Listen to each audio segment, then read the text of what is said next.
I really have to say that when I'm a fan of something, that would mean I'd be down to replay it over and over again to get that initial high back in forms of different approaches and ways of viewing it from the first. As in the case of PC games, once I've seen all there is to see, it doesn't stop at the canonical title. I've got mods. Some of these mods can give a new look at the game's events, the events after the game, and even parody the source material. And these three mods show these capabilities to a T. But wait, mods are hard to install. What the hell's this .zip file? Why did an exception occur? I'm no hacker. All I've ever done before is press subscribe in Steam Workshop. As I showcase these mods, I'll also teach you how to install them. Each of them actually surprisingly uses a different sequence. In the end, I've gone through the process of modding so you don't have to.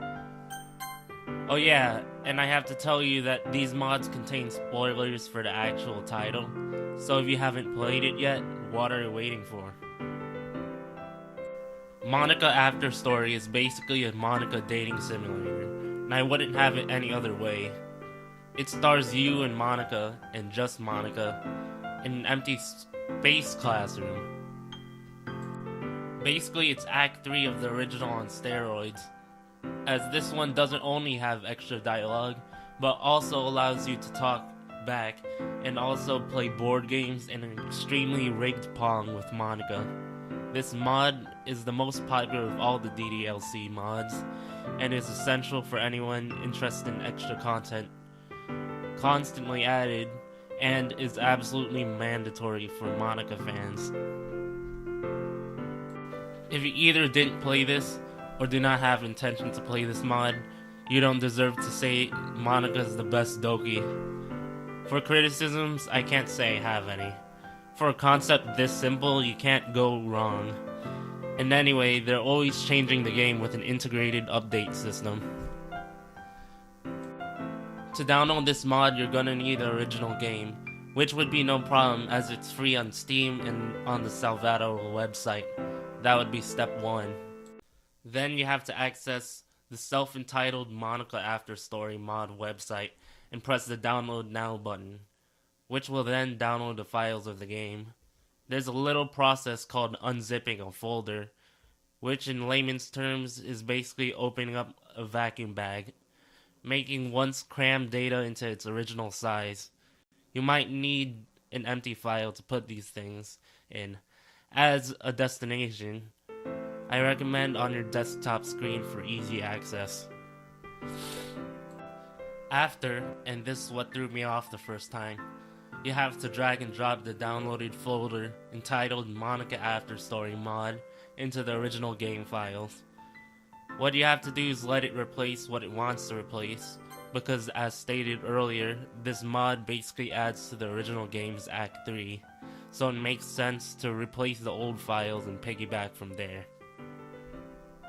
The first few times have been frustrating for me, but redoing it is as easy as reinstalling the game. Just make sure that all the steps are correct and the destination is as well. From there, all you have to do is launch the game normally, and if done correctly, it would start up this version instead of the original. Now Doki Doki Do You Lift Club is a hilarious parody of the source material, and is nothing but one giant meme that got many a laugh out of me. This one mirrors the original game, but instead of joining a literature club with cute yet small anime waifus, you join a lifting club with stunning old swole waifus, like Buff Suki. I do have to say that unlike the actual game, you don't choose your routes through poetry, but instead you choose who to stand up for, if any. The game is pretty one path, but is impressive for a fun project made by a youngster that peruses the DDLC subreddit and makes memes like the rest of these glorious meme lords. Speaking of meme lords, you might not understand some of the jokes in this one if you're unfamiliar with certain tropes like Slavs squatting, hard bass and dubstep memes, and of course DDLC itself. and also the Buff Suki meme. Even if you don't get it, it's a very silly story, which can make any Doki fan laugh, and I recommend this one if you like comedy in general. The installation of this mod was bafflingly easy. You don't even have to replace the original in this process, which makes sense for a flat-out parody. You first go to the Sika Dev website, choose D2DLC, press the download button, then create an empty folder to extract the zip files to, and that's basically all she wrote. The instructions are in the folder itself. The hardest part is the extraction that comes after the instruction. But I suppose I told you how to do it anyway. Just run the exe file in the extracted folder, that's the game, and then you're playing it. Last, we have the Brand New Day mod. This must be the truly most wanted mod for DDLC to ever exist. For any player who felt bad for the Dokis suffering through the original game, a mod to save them all is like water for a person wandering in the desert. So basically, this mod is a different what-if universe that runs parallel and eventually beyond the events of the first game after the festival. It's a heartwarming mod, and without spoiling too much, you can oddly just laugh at times. And I remember cradling my face in my hands, asking, "Are you serious? For real?" It's truly some experience.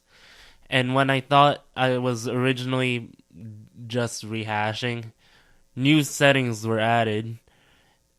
When I thought this was going to be a 100% serious, heartwarming, or maybe even sad mod, it hits me with some unexpected crap.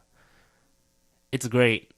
One thing I must say about this mod is that instead of the main character being stupid, he's sometimes a bit of a quagmire, and it's odd to see that.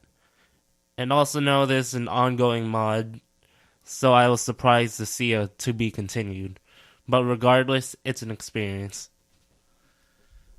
To download, and I know this one doesn't have an official website, so after Googling it, go to the posters, Fathom, Reddit posts, which should come up first on the DDLC mods subreddit, and follow the link to the latest version's download page. From there, do the regular unzipping into a blank folder and pasting it into the original game's file. Essentially the same method for Monica's After Story, but unlike Monica After Story, no files will need to be replaced, as this mod is just adding to the original. So there we have it, 3 of the most polished mods for Doki Doki Showcase. Now if you haven't already, give those mods a spin. They're all worth their salts. Besides, they're the famous ones for a reason. Hey, maybe 2 of them are surprisingly connected. But now, maybe it's time for me to dive into the rest of them. If I do, be prepared for another showcase. But anyway, I'll be seeing you.